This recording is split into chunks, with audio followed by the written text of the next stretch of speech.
Bom dia! E aí, tudo bom? Vocês estão me ouvindo bem? Esse é o meu menino Eduardo. Não sei se vocês já viram aquele Carpool Karaokê. Procurem no Google. Carpool Karaokê. Pois é uma espécie de vídeo em movimento que a pessoa grava dentro do carro, né? Aí, no caso, eu tenho que explicar para vocês hoje a Primeira Guerra Mundial, né? Então eu vou simular aqui uma conversa com meu menino. Ele também é muito curioso por história, né, Edu? E aí, enquanto isso, vocês aprendem, certo? Pode ser? Vamos fazer essa experiência, né? Então, olha só. A Primeira Guerra Mundial, como eu expliquei para vocês através de slide na aula passada, foi um conflito que ocorreu principalmente no território europeu. Por isso, algumas pessoas dizem que não é uma guerra mundial de fato, porque só teria afetado diretamente os países europeus. Mas a escala dos conflitos acabou se tornando global, porque cada país tinha colônias, e essas colônias também se enfrentaram. Eu vou baixar a Marisa Monte aqui. Acho que a Marisa Monte está atrapalhando vocês. Então, cada país tinha colônias, e essas colônias se enfrentaram, e isso acabou fazendo com que o conflito tivesse escala global. Também as consequências do conflito foram globais. Por isso, é legítimo, a meu ver, chamar a Primeira Guerra de Guerra Mundial. Embora naquele período ela fosse chamada apenas de A Grande Guerra. E ela só passou a ser chamada de Primeira Guerra Mundial quando ocorreu a Segunda, né? Um pouco mais de 20 anos depois. Bom, um exemplo de como a guerra é global, como a guerra é mundial, é a Batalha de Galípoli, né? A Batalha de Galípoli ocorreu na África, entre soldados australianos, do lado da Tríplice Entente, e soldados turcos, ao lado da Alemanha. Então vejam, turcos e australianos se enfrentando na África, né? Ou seja, não é na Europa. Os australianos já ganhavam vantagem, porque eles já sabia como é que era lá. Na África? Bom, eles sabiam pelo menos combater no deserto, né? Entendeu? Mas os turcos também tinham um grande exército. Inclusive essa Galípoli, essa batalha foi um grande massacre para a Entente, né? Bom, tem até um filme muito bom com o Mel Gibson, um filme australiano, inclusive, sobre isso. Olha, Dudu, o sinal tá quebrado. Vai demorar a gente passar aqui. Bom, então, as consequências também foram mundiais, certo? A Primeira Guerra Mundial mudou completamente a forma como se encarava a guerra, né? O mundo nunca mais foi o mesmo, certo? Tanto pela tecnologia aplicada, quanto pelas consequências catastróficas que a Primeira Guerra teve, né? Bom, o que mais que vocês precisam saber? Fundamentalmente, isso cai muito no vestibular e no Enem, né? É preciso lembrar que a grande causa da Primeira Guerra é a causa econômica. A Primeira Guerra foi um choque de imperialismos, ou seja, os países envolvidos na guerra, todos eles queriam colônias. E esse desejo de ter colônias acabava chocando-se uns aos outros. E por isso é que... Sai, deixa passar. Passei. Enfim. E por isso que eles acabaram entrando em conflito. Então, olha, a Primeira Guerra Mundial é principalmente causa econômica. Foram com um choque de imperialismos, um choque de colonialismos, certo? Principalmente o colonialismo inglês e o colonialismo alemão, né? Então, ó, Inglaterra do lado da Tríplice Entente, a Alemanha do lado da Tríplice Aliança. E também vocês devem lembrar qual é o estopim da guerra. Ó, vejam, há uma diferença muito grande entre a causa e o estopim. As causas, elas têm um propósito maior, né? Elas são uma espécie de razões, muitas vezes não tão explícitas, né? E no caso eu disse para vocês, as causas eram econômicas. Mas o estopim, né? Aquilo que dá origem mesmo, é o assassinato do arquiduque Francisco Ferdinand, que ocorreu em Sarajevo, certo? Na Sérvia, atual Sérvia. O Francisco Ferdinand, ele era o herdeiro do Império Austro-Húngaro, o grande parceiro da Alemanha, certo? E aí, o país, a Sérvia, tinha uma simpatia pela Rússia, que estava do outro lado, né? Do lado da Tríplice Entente.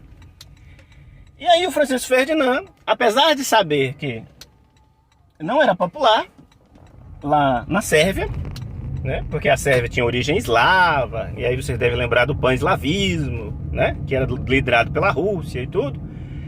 Ele foi lá desfilar em carro aberto e acenar para a população que o odiava. Mas é besta, hein? Mas é besta, hein? E aí o que aconteceu? Exato. Um extremista chamado Gravilo Príncipe avançou no carro conversível e deu um tiro na cara do Francisco Ferdinand e outro tiro na mulher dele. E matou o herdeiro do Império Austríaco. E aí isso fez com que a Alemanha declarasse guerra em apoio ao Império Austro-Húngaro à Sérvia, a Rússia declarasse guerra à Alemanha em apoio à Sérvia, a política das alianças fosse acionada e a guerra começasse. E aí vejam, as alianças eram Tríplice Entente, né? É só vocês lembrar que essa palavra entente é uma palavra francesa, ó, Tríplice Entente, né? Então a França é um dos países desse lado. A França era aliada da Inglaterra e aliada da Rússia. Ó, papai, né? um urubu. Onde? Cadê?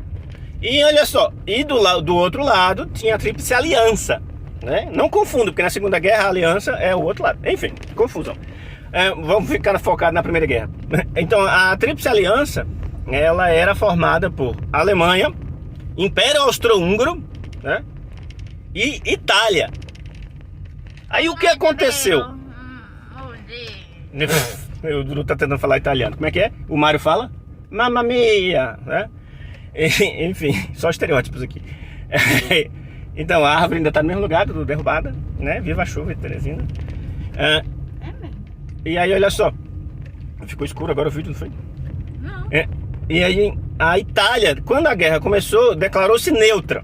Ou seja, os italianos arregaram, né? Arregaram, né? E quem entrou no lugar da Itália foi a Turquia. Lembra-se de Galípoli, né? A batalha que eu falei pra vocês. A Turquia era um grande império falido que viu na guerra a chance de se reerguer, né? Não. Só que não. E a Rússia, que também era um grande império com ganas de se reerguer, não ficou até o fim do conflito. Por quê? Porque houve uma revolução interna, chamada Revolução Russa. E aí, a Rússia também abandonou o conflito em 1917 para cuidar dos seus problemas internos, que a gente vai ver no próximo assunto, né?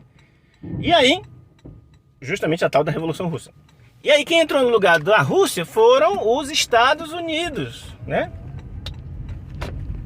E aí, continuando a tríplice, lembre-se, tríplice é 3, né? Um dos alunos até perguntou, professor, por que no mapa tem mais países do que 3, né? Mas na verdade, todos esses países escolheram um lado, né? Mas o que cai normalmente no vestibular é a aliança inicial, ou seja, a tríplice entente, França, Inglaterra, Rússia, depois quando a Rússia sai, Estados Unidos, e a tríplice aliança, ok? Império Austro-Húngaro, a Alemanha, esses dois são os principais, né? Itália entrou, no início estava no acordo, depois pediu arrego, né? Se acovardou, e a Turquia entrou e continuou 3, né? Então, vejam, não é tão difícil.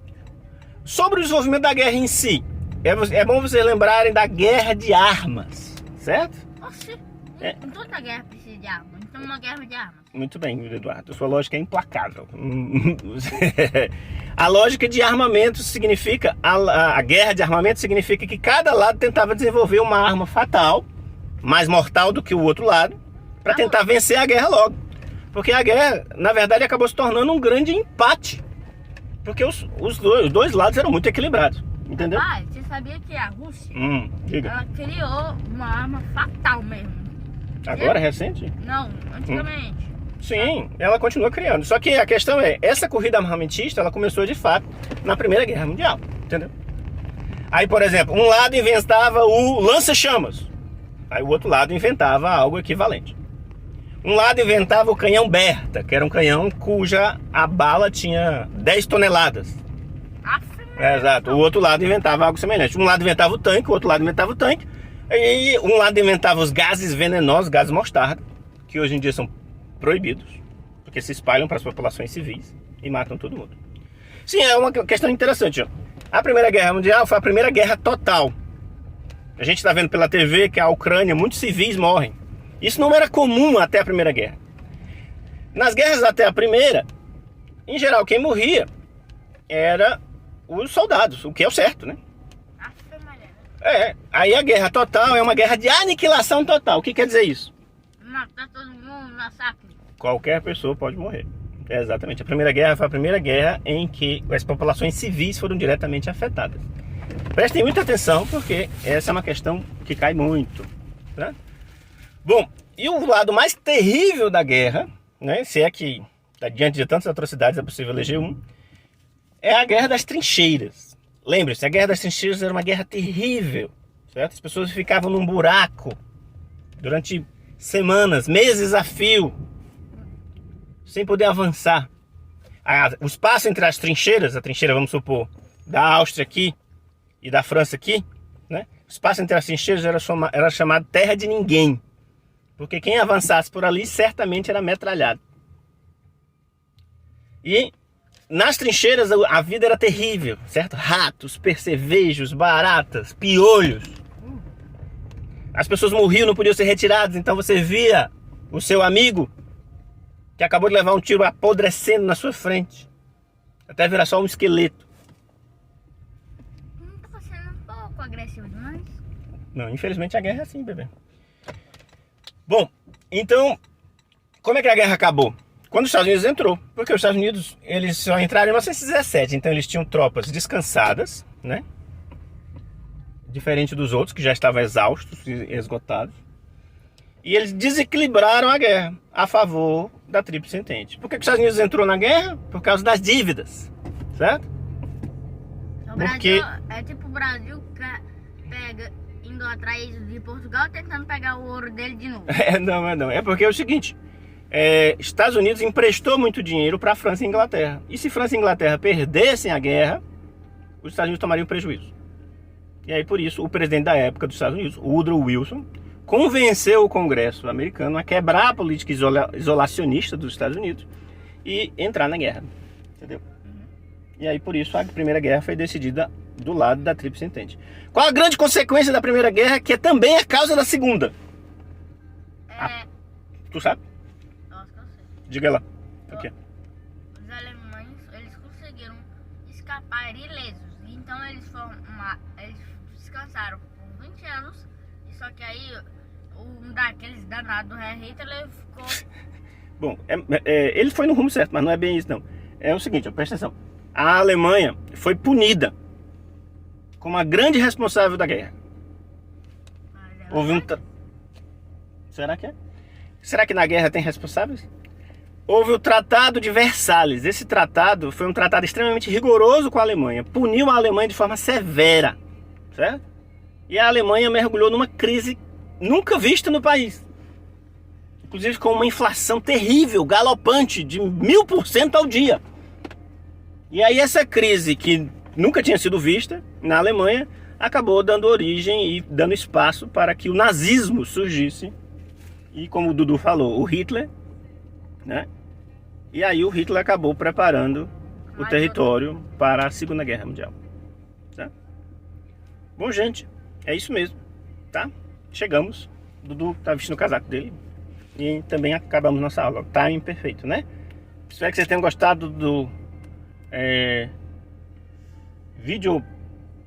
videocar karaokê, né? Com Eduardo Craveiro e Jason Castro. Tchau, tchau.